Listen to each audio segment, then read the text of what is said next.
Kemudian Allah berfirman, ya ibadi, wahai hambaku, inni haramtu dzulma ala nafsi, sesungguhnya aku haramkan kezaliman atas diriku.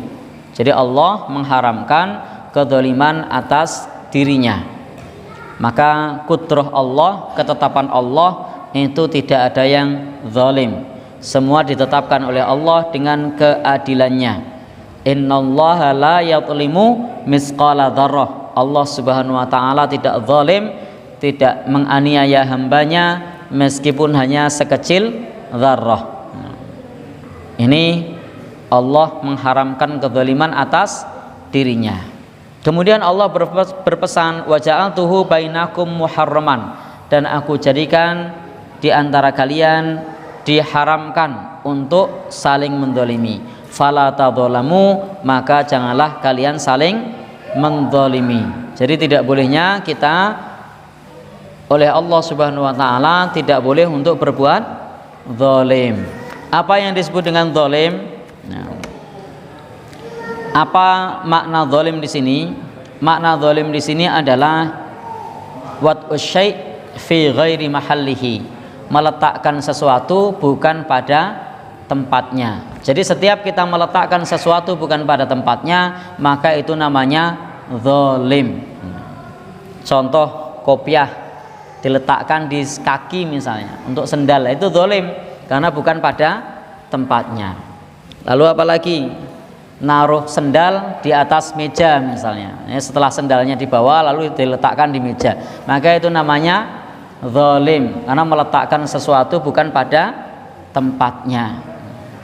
Ada sendok, ada piring, nah ngambilnya tidak pakai sendok tapi makannya pakai piring langsung. Nah, ini namanya zalim karena meletakkan sesuatu bukan pada tempatnya. Nah, contoh lain zalim apa?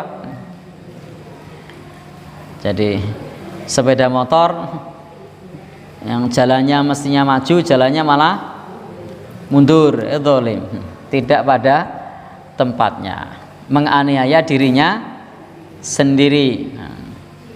Dan zalim itu juga bermakna nakis, kurang, karena setiap kezaliman itu akan mengurangi pahala kita. Setiap kezaliman itu akan mengurangi pahala, atau setidak-tidaknya dia akan menambah beban di akhirat kita, maka disebut dengan zalim. Baik, zalim ini juga bermakna kegelapan, karena setiap kita melakukan zalim maka itu nanti akan menjadi kegelapan pada hari kiamat. Jadi akan menjadi kegelapan pada hari kiamat, maka kita tidak boleh berbuat zalim. Dan zalim itu di dalam hal ini ada dua. Pertama adalah zalim kepada diri sendiri. Jadi yang pertama adalah zalim kepada diri sendiri. Wa a'dhamuhu al-isyraku billah. Dan zalim yang paling besar itu adalah mensekutukan Allah. Ini termasuk zalim kepada diri sendiri. Allah tidak rugi kalau tidak kita sembah. Kita nyembah batu, Allah tidak rugi. Kita nyembah Nyai Roro Kidul, Allah tidak rugi. Yang rugi diri kita sendiri.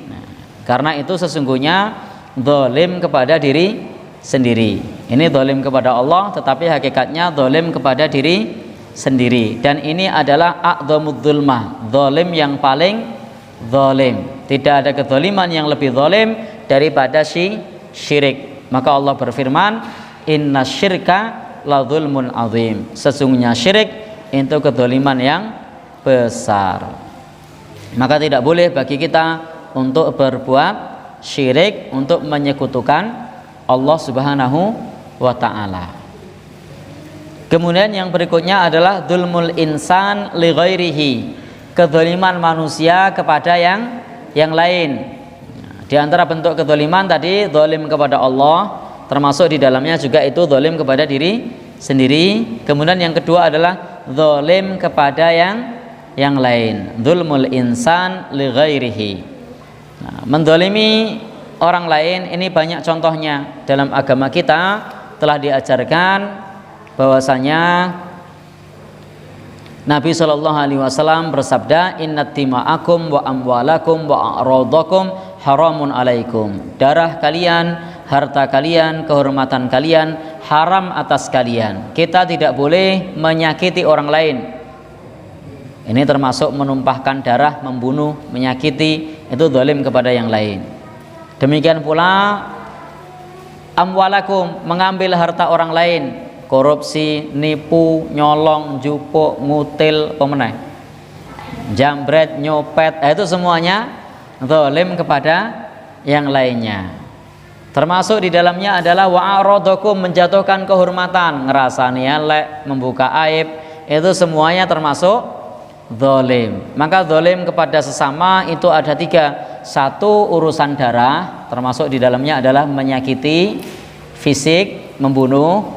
2, urusan harta, bagaimanapun caranya dia mengambil harta itu, kalau tidak dengan cara yang hak, maka mengambil harta itu namanya zalim. Nah, kemudian yang ketiga, urusan kehormatan, ngelek-elek, ngerasani elek, buka aib. Nah, maka ini juga termasuk zalim kepada sesama. Adapun zalim kepada diri sendiri, misalnya seperti minum minuman keras, merugikan diri sendiri, tidak mau makan, pokoknya aku ora gelem maem, misalnya menzalimi dirinya sendiri. Obat-obatan terlarang, menzalimi dirinya sendiri. Begadang sampai larut malam tiap hari, karena tidak mau tidur di malam hari, misalnya maunya tidur kalau siang, itu menzalimi dirinya sendiri. Tidak mau minum air, misalnya minumnya minyak terus, misalnya, maka ini menzalimi dirinya sendiri. Baik, jadi ada banyak bentuk kezaliman. Ada zalim kepada Allah, ada zalim kepada orang lain, ada zalim kepada diri sendiri. Semua itu nanti menjadi kegelapan pada hari kiamat.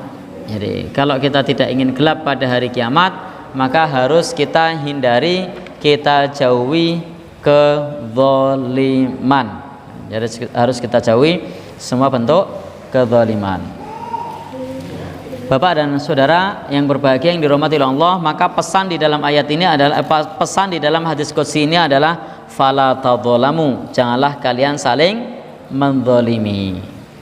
Jadi tidak boleh sebagian satu zalim kepada sebagian yang lain. Dan banyak bentuk kezaliman itu. Di antara bentuk kezaliman itu menurut penulis kitab ini adalah menunda-nunda membayar hutang. Itu juga termasuk zalim. Zalim kepada siapa? Kepada sesama. Maka Nabi mengatakan matlul ghani zulmun, orang yang mampu membayar hutang tapi dia menunda-nundanya, maka itu termasuk zalim. Maka kalau kita punya hutang, mampu menundanya, maka hendaknya mampu membayarnya, hendaknya tidak ditunda, hendaknya segera dibayar. Tidak usah ditunda-tunda. Ngenteni sesuk ya tetap wajib bayar. Ngenteni kapan ya tetap wajib bayar. Karena kadang orang utang itu semangat ini arep bayar awal. Nah, betul. Kalau pas mau ngutang itu semangat, karepe ling ngutang akeh. Nenek bayar karepe ling nyicil sithik. Nah. Baik. Maka ini sebenarnya satu penyakit yang harus diobati. Jangan sampai kita ketika memang mampu membayar hutang, jangan sampai kemudian menunda-nunda membayar hutang. Maka kalau masih punya hutang, ya, harus punya komitmen untuk segera melunasi hutang, bukan malah ditunda-tunda. Baik, Bapak dan saudara yang berbahagia yang dirahmati Allah Subhanahu wa taala, karena biasanya kalau sudah terkait dengan menunda-nunda membayar hutang ini dampaknya banyak.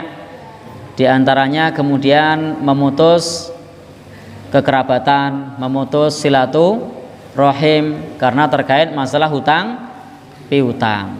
Maka ini masalah yang sensitif Sampai Nabi berpesan, iyyakum waddain, hati-hati dengan hutang. Meskipun hutangnya tidak riba, kita diminta hati-hati. Iyyakum waddain, hati-hati dengan hutang. Nah, kalau tidak dibayar ya zalim, bayarnya ditunda-tunda juga zalim.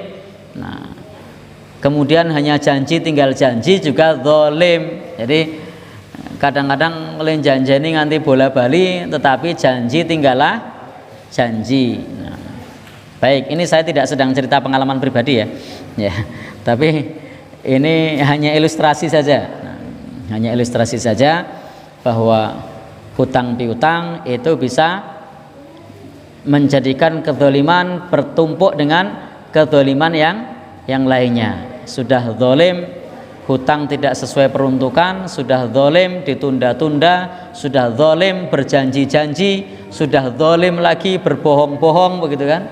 Jadi zalim tambah zalim tambah zalim tambah zalim lagi. Nah, sudah zalim lagi ketika sudah punya duit, nah, tidak untuk membayar hutang, tetapi malah untuk jalan-jalan, gue seneng-seneng, gue selfie-selfie, nah di-upload di sosial media. Yang minjemin uang tambah nyesek gitu. Ini tinggu jalan-jalan duwe, tinggu belonjo duwe, tinggu nang mall ada, kok buat bayar utang ndak ada. Giliran ditagih bilangnya ndak punya uang. Nah, baik. Bapak dan saudara yang berbahagia yang dirahmati oleh Allah Subhanahu wa taala, maka tidak perlu hutang kalau tidak kepepet. Jadi hanya hutang kalau kepepet. Ndak kepepet ndak usah hutang. Kalau sudah punya hutang harus punya komitmen untuk bayar hutang. Bapak dan saudara, ibu-ibu yang berbahagia yang dirahmati oleh Allah Subhanahu wa taala, ini penjelasan dari penulis kitab ini pentingnya untuk menghindari semua bentuk dan semua jenis kezaliman.